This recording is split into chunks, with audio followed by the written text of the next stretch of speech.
Hello dear student, this is Suman Dutta. তো আজকে present হলাম কেমিস্ট্রি থেকে আরেকটা গুরুত্বপূর্ণ প্রশ্ন নিয়ে। সেটা হলো ক্ষারকের অম্লগ্রাহিতা।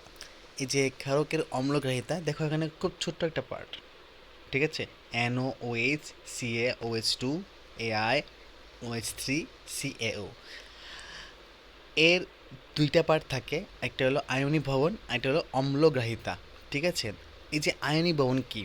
আয়নি ভবন হলো মানে মেইন যে পার্টটা থাকবে সেই পার্টটা।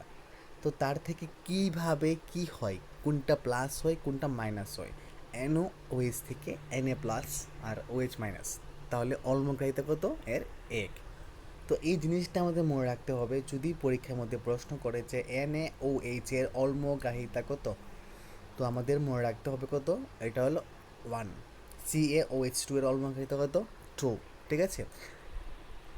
AiOH3 এর অলমগ্রাহিতা কত, 3।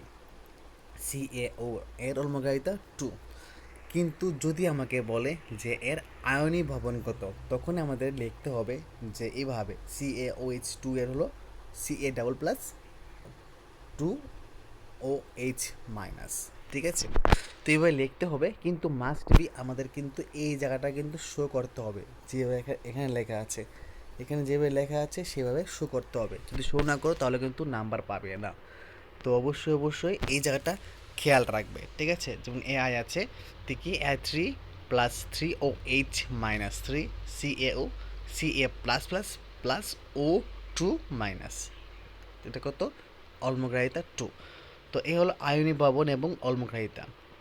তো যদি আজকের ভিডিও ভালো লাগে থাকে, অবশ্যই ভিডিওটা সবার কাছে শেয়ার করবে, যে কেমিস্ট্রি থেকে ক্ষারকের অম্লগ্রাহিতা সম্পর্কে আলোচনা করো। যদি এই প্রশ্নটা 2 নাম্বারও আসে, সেম টু সেম দিয়ে দেবে। যদি 1 নাম্বারের প্রশ্ন আসে, সবগুলো আসবে না, শুধু একটা আসবে, ঠিক আছে? তো অবশ্যই অবশ্যই লিখে রাখবে। ওকে, তো দেখা হচ্ছে একটা গুরুত্বপূর্ণ ভিডিওতে। প্রথম থেকে শেষ অবধি দেখার জন্য তোমাকে অসংখ্য ধন্যবাদ।